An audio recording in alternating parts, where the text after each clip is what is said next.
क्या इंसान सच में बंदर से बना है? अगर हाँ, तो आज भी बंदर इंसान क्यों नहीं बन रहे? और अगर नहीं, तो आखिर हमारी शुरुआत कहां से हुई?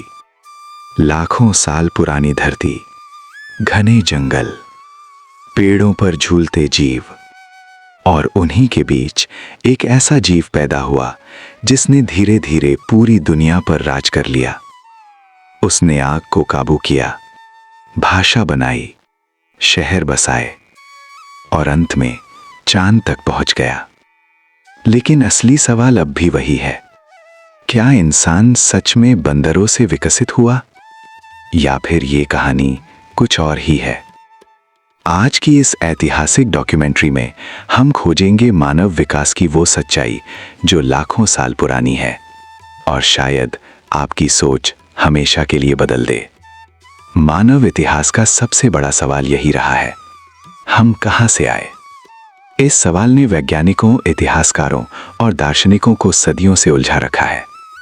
19वीं सदी में एक वैज्ञानिक ने इस रहस्य को समझाने की कोशिश की। उनका नाम था चार्ल्स डार्विन। उन्होंने एक सिद्धांत दिया, एवोल्यूशन यानी क्रमिक विकास। उनके अनुसार इंसान सीधे बंदरों से नहीं बना, बल्कि इंसान और आज के बंदरों का एक बहुत पुराना साझा पूर्वज था। लगभग 60 से 70 लाख साल पहले धरती पर कुछ ऐसे प्राइमेट्स रहते थे जो न पूरी तरह बंदर थे और न ही इंसान। वहीं से शुरू हुई मानव विकास की लंबी यात्रा। लेकिन ये यात्रा सीधी और आसान नहीं थी। ये लाखों साल के संघर्ष, बदलाव और जीवित रहने की लड़ाई की कहानी है। लगभग 70 लाख साल पहले अफ्रीका के घने जंगलों में एक छोटा सा जीव रहता था। वैज्ञानिक उसे कहते हैं सहेलांथ्रोपस चैडेंसिस। उसका शरीर बंदरों जैसा था, लेकिन उसके सिर की बनावट में एक अजीब बदलाव दिखता था। वो कभी कभी 2 पैरों पर भी खड़ा हो सकता था। यही था पहला संकेत मानव विकास का। लेकिन कहानी यहीं खत्म नहीं होती। लगभग 40 लाख साल पहले एक और प्रजाति सामने आई, ऑस्ट्रेलोपिथेकस। ये जीव पेड़ों पर भी रहते थे और जमीन पर भी चलते थे। उनकी ऊंचाई छोटी थी, दिमाग भी छोटा था, लेकिन वे अब पूरी तरह 2 पैरों पर चलने लगे थे। और यहीं से मानव विकास की दिशा बदल गई। अब समय तेजी से बदल रहा था, धरती का मौसम बदल रहा था, जंगल कम हो रहे थे, घास के मैदान बढ़ रहे थे। जीवित रहने के लिए नई क्षमताएं जरूरी थीं। और तभी लगभग 25 लाख साल पहले एक नई प्रजाति सामने आई, होमो हैबिलिस। इसे कहा जाता है हैंडीमैन, क्योंकि ये पत्थरों से औजार बनाना जानता था। ये मानव इतिहास की एक क्रांतिकारी शुरुआत थी। अब इंसान केवल शिकार नहीं था, वो शिकार करने वाला बन रहा था। लेकिन असली बदलाव अभी बाकी था। लगभग 18 लाख साल पहले धरती पर आया एक और शक्तिशाली मानव पूर्वज, होमो इरेक्टस। ये पहले से ज्यादा मजबूत था, उसका दिमाग भी काफी बड़ा था। और सबसे बड़ी खोज, आग। आग ने मानव जीवन हमेशा के लिए बदल दिया।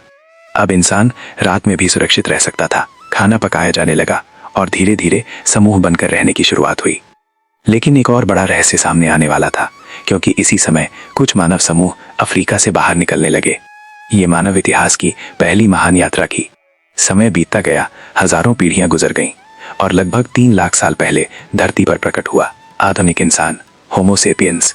यही वो प्रजाति है जिससे आज के सभी इंसान जुड़े हैं। उनका दिमाग पहले से कहीं ज्यादा विकसित था। उन्होंने भाषा बनाई, कला बनाई, गुफाओं की दीवारों पर चित्र बनाए और धीरे धीरे पूरी दुनिया में फैल गए। लेकिन कहानी में एक और मोड़ था, क्योंकि उस समय धरती पर एक और मानव प्रजाति मौजूद थी, निएंडरथॉल्स। वे ताकतवर थे, ठंडे मौसम में रहने के माहिर थे। लेकिन फिर कुछ हजार साल बाद वे अचानक गायब हो गए और अंत में धरती पर केवल एक ही प्रजाति बची, हम। अब सच्चाई सामने आती है, इंसान सीधे बंदर से नहीं बना, बल्कि इंसान और बंदर एक बहुत पुराने साझा पूर्वज से विकसित हुए। लाखों साल के छोटे छोटे बदलाव, प्राकृतिक चयन, संघर्ष और जीवित रहने की लड़ाई ने आखिरकार जन्म दिया आधुनिक इंसान को। यही कारण है कि हमारे डीएनए का लगभग 98% हिस्सा चिंपैंजी से मिलता है। लेकिन फिर भी इंसान अलग है, क्योंकि इंसान ने सोचना सीखा, कल्पना करना सीखा और इतिहास लिखना सीखा। मानव विकास की ये कहानी हमें एक गहरी सीख देती है। हमारी सभ्यता लाखों साल के संघर्ष का परिणाम है। हर पीढ़ी ने कुछ नया जोड़ा और उसी से बना आज का आधुनिक संसार। इसलिए इतिहास को समझना बहुत जरूरी है, क्योंकि जब हम अपने अतीत को समझते हैं तभी हम अपने भविष्य को बेहतर बना सकते हैं। क्या आपको लगता है कि इंसान का विकास अभी भी जारी है? क्या भविष्य में इंसान की नई प्रजाति बन सकती है? अगर इंसान और बंदर का पूर्वज एक था तो वो कैसा दिखता होगा? अपनी राय कमेंट में जरूर लिखिए। अगर आपको इतिहास के ऐसे ही रहस्यमय और सच्चे किस्से पसंद है तो हमारे चैनल पास्टोपिया हिंदी को जरूर सब्सक्राइब करें, क्योंकि यहाँ इतिहास की ऐसी कहानियां मिलेंगी जो आपको सोचने पर मजबूर कर देंगी।